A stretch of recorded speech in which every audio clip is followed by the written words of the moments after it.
Imagine you're hiking in a national park. The sun is shining. The trails are alive with the sounds of nature, and everything feels serene. Then, in the blink of an eye, someone vanishes without a trace. No clues, no witnesses, and no answers. Welcome to the world of the missing 411 phenomenon, one of the strangest and most unsettling mysteries of our time. What makes these disappearances so eerie? Why do they happen in places so seemingly ordinary? And why do they share such chilling patterns? These are the questions that have baffled investigators, hikers, and conspiracy theorists alike for decades. Let's dive into the incredible details of this phenomenon and uncover the theories that might just blow your mind. The term missing 411 was coined by David Paulides, a former police officer turned investigator who has dedicated years to studying unexplained disappearances. His research focuses on cases of people who vanish under mysterious circumstances, often in national parks or remote wilderness areas. Paulides has documented hundreds of these cases in his books and documentaries, pointing out patterns and details that defy logic. These aren't your typical missing person cases. Many involve strange circumstances, sudden weather changes, missing clothes, bodies found in impossible locations, or no bodies found at all. Children disappear from plain sight. Seasoned hikers vanish without a trace, and evidence, if it exists, often raises more questions than answers. Paulides' research identifies several key patterns in missing 411 cases. These cases often occur in specific areas, forming what Paulides calls clusters. Yosemite National Park, Crater Lake, and the Great Smoky Mountains are some of the most infamous hotspots. Why do these locations see so many disappearances? Some say it's the rugged terrain, while others suggest something more sinister. After many disappearances, sudden and extreme weather events seem to sweep the area, hampering search and rescue efforts. Is this just bad luck, or could it be part of a bigger mystery? Many victims are found in areas that have been searched multiple times. Even more bizarre, some are found without clothes or shoes, despite freezing temperatures. In some cases, they appear miles away from where they were last seen, often in places they couldn't have reached on their own.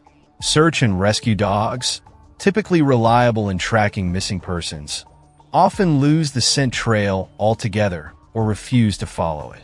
What could cause this sudden loss of direction? Let's take a closer look at some of the most bizarre cases within the missing 411 phenomenon. 6-year-old Dennis Martin was on a camping trip with his family in the Great Smoky Mountains. He was playing hide-and-seek with other children when he vanished. Despite a massive search involving the FBI and Green Berets, no trace of him was ever found. Some witnesses reported hearing a scream and seeing a strange figure moving through the woods, but nothing came of these leads. 3-year-old Jared was hiking with a group in Colorado when he disappeared.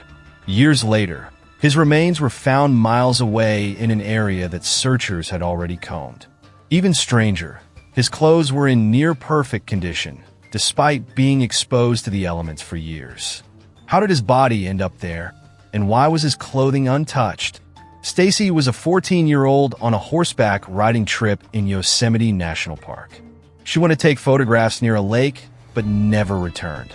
Despite extensive searches, only her camera lens cap was ever recovered.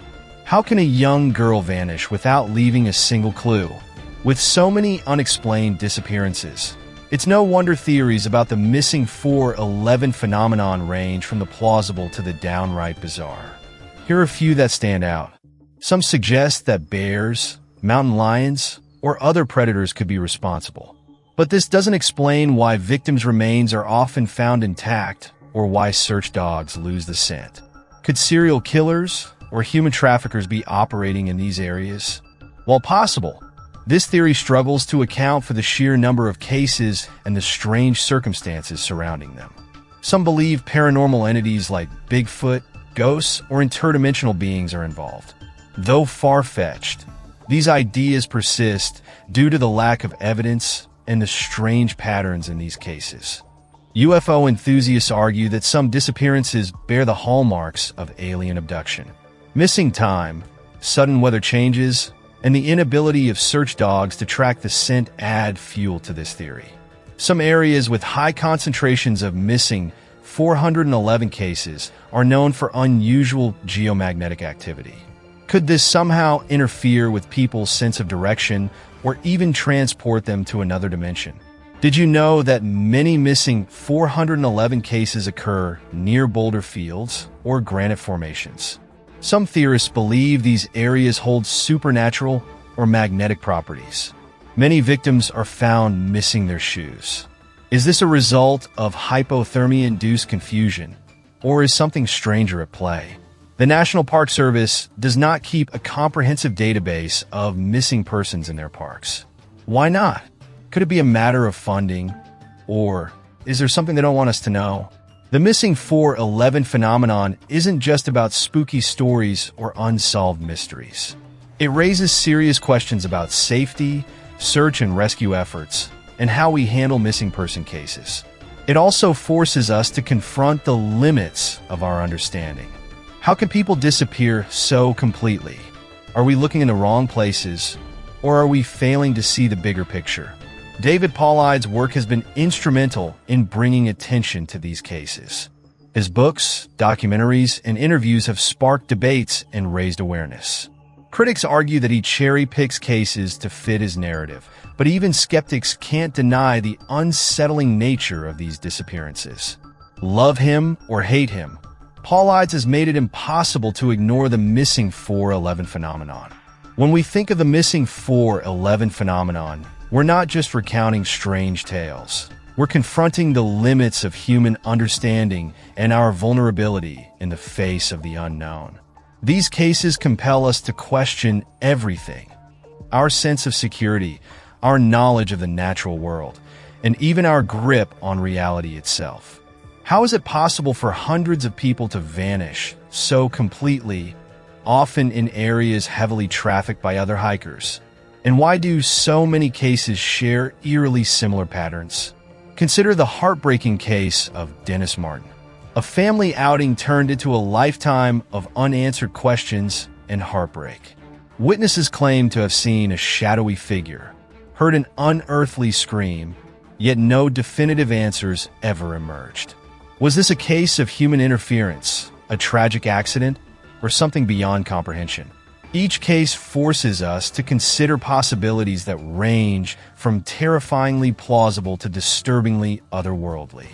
The theories behind the missing 411 phenomenon are as fascinating as they are chilling. The geomagnetic anomalies theory, for instance, pushes us to ponder whether Earth's natural forces could interfere with human perception in ways we don't yet understand. Could these powerful forces lead people astray, disorienting them to the point of no return? Or is it something even more extraordinary? A tear in reality? A gateway to an alternate dimension? The supernatural explanations, while seemingly far-fetched, cling to the edges of our curiosity. Why are so many cases linked to granite formations or boulder fields? Is it coincidence, or could these natural landmarks hold a deeper, darker significance?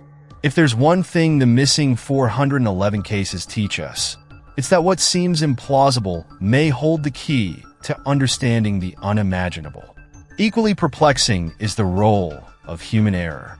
Could these disappearances be a grim reminder of how easy it is to overestimate our abilities in the wilderness? Or is the lack of comprehensive tracking and data by the National Park Service a glaring oversight, one that potentially obscures patterns and prevents solutions? The fact that no central database exists for missing persons in national parks raises important questions about accountability and resource allocation. If we don't track these disappearances thoroughly, how can we hope to prevent them? Finally, we're left with the human element. The families, the searchers, the investigators, all driven by the same relentless question: what happened? For every case that ends in tragedy, with remains found under inexplicable circumstances, there are others that remain completely unresolved.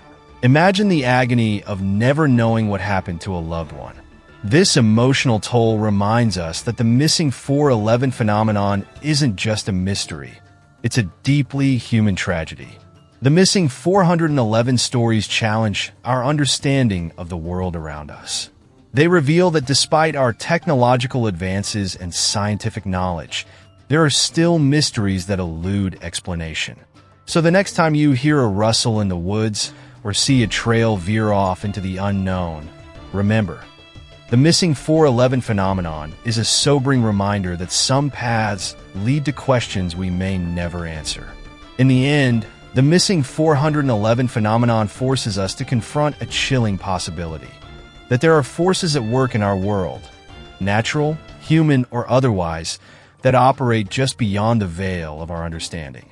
Whether these disappearances are a result of natural hazards, human interference, or something far stranger, one truth remains: the wilderness holds secrets that may never be fully uncovered. The question is, are we brave enough to keep searching for the answers?